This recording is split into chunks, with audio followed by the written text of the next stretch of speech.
Климатските промени се битен фактор за здравственото состојба на граѓаните, едногласни се лекарите.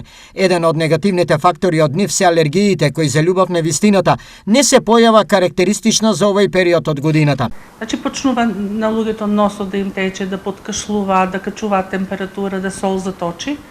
И често се во дилема дали се болни од некоја вирусна или бактериска болест или е тоа алергија. Кој базичен чекор е во тој момент кога ќе се пречувствува дека нешто не е во ред со нашето здравје?